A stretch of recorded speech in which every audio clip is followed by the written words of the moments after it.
Good morning, welcome back to my channel. তো তোমরা সবাই কেমন আছো? আশা করি ভালোই আছো, আমিও ভালোই আছি। তো চলো আজকের ব্লগটা শুরু করা যাক। এখন বাজছে 4:30, আমি উঠেছি 3টের সময়। উঠে আমার এদিকে চা কাজ সমস্তটাই হয়ে গেছে, মানে জল গরম চা করা হয়ে গেছে আর ভাত রান্না হয়ে গেছে। আজকে ডাল রান্না করবো না, কারণ কালকের ডাল আছে, হয়ে যাবে। আর আজকে অন্য কিছু রান্নাও করবো না, মানে মা কালকে মাংস রান্না করেছিলাম, সেটাও অনেকটাই আছে। সেটা দুপুরবেলা একটু কড়াইতে দিয়ে গরম করে নেবো, পাতলা করে নেবো, কারণ শীতের দিন তো জমে থাকে।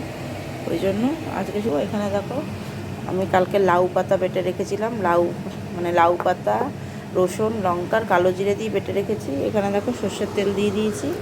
এটা এখন নুন হলুদ দিয়ে করবো, মা কড়াইতে দিয়ে একটু নাড়বো, হয়ে যাবে। আর এখানে দেখো রাজমা সেদ্ধ হচ্ছে।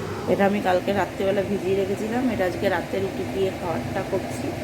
এটা যদি সেদ্ধ হয়ে গেলে দেখি, এটা এখন রান্না করে রাখতে পারলে আমি রান্না করে রাখবো। তো চলো দেখতে থাকো, আমি এটা করে নিই। এটা তো কালো জিরে এর মধ্যে দিয়েই দিয়েছি, তাহলে তেলের মধ্যে দেবো না।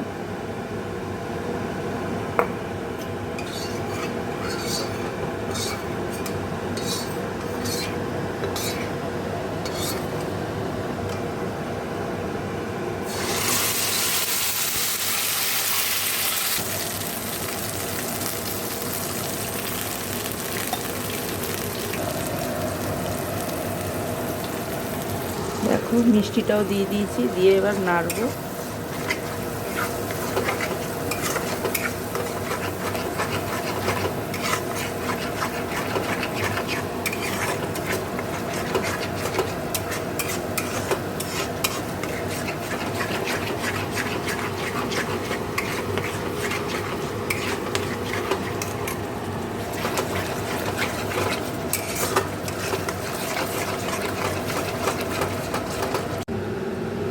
দেখো এই যে বাটাটা হয়ে গেছে। দেখো এটা আমার সিদ্ধ হয়ে গেছে। আর এই যে মশলা করে নিয়েছি, মাংসের যা মশলা, তাই এখানে দেখো গোটা গরম মশলা ফোড়নও দিয়ে দিয়েছি, এখানে পেঁয়াজটার ভেতরে দিয়ে দিয়েছি। তো এটা এবার দিয়ে দেবো এর মধ্যে।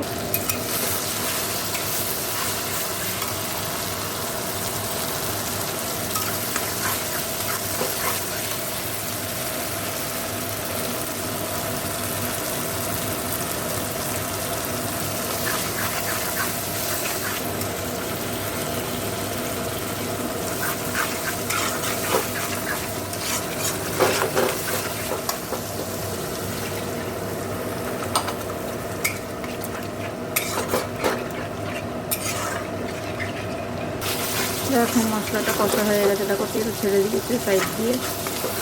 এবার ওইটা ঢেলে দেবো।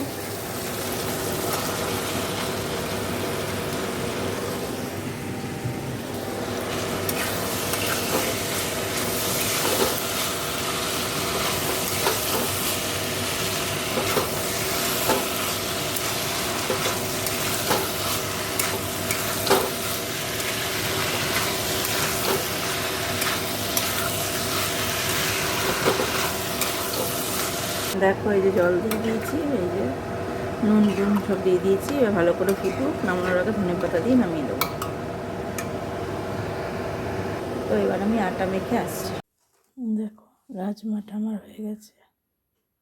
এদিকে দেখো পরোটা বেলেছি, পরোটাগুলো এখন ভেজে নেব। দেখো এদিকটা পরিষ্কার হয়ে গেছে, আর এই যে এখানে সব রাখা আছে। তো এবার আমি স্নানে যাব। তো চলো স্নান করে আসি, তারপর দেখো এই স্নান করে আসলাম। তো চলো পরে আবার কথা হবে। দেখো তো স্নান করা তো হয়ে গেছে, তোমাদের অনেকক্ষণ আগেই বলেছি। আমি একটু বসে বসে দুটো সিরিয়ালও দেখে নিলাম। এবার একটু খেতে হবে, আজকে এখনও শুইনি। তো এবার খেতে হবে। তো চলো, রুটি ভেজে রেখেছিলাম, সেই রুটি ভাজাই খাবো। তোমাদের আর দেখাচ্ছি না, রুটি ভাজা তো দেখাই। তো চলো, রুটি ভাজা করে রেখেছিলাম, রুটি ভাজা খাবো। আর মা আর ওর জন্য পরোটা করে রেখেছিলাম। তো এই পরোটা, আমি রুটি আছে বলে আর পরোটা আমার জন্য করিনি। তো চলো তো খেয়ে নিই, পরে আবার কথা। দেখো কফি হয়ে গেছে, গুড ইভিনিং। ওদিকে মা দেখো মুড়ি চা খাচ্ছে। আর আজ মা দেখো পিঠেও বানিয়েছে, দাঁড়াও খাচ্ছি। এই দেখো পিঠে। তো চলো তো খাই কফিটা, তারপর কথা হবে। তো দেখো আজকের ব্লগটা আমি এখানেই শেষ করে দিচ্ছি। সবাই ভালো থেকো, সুস্থ থেকো, গুড নাইট।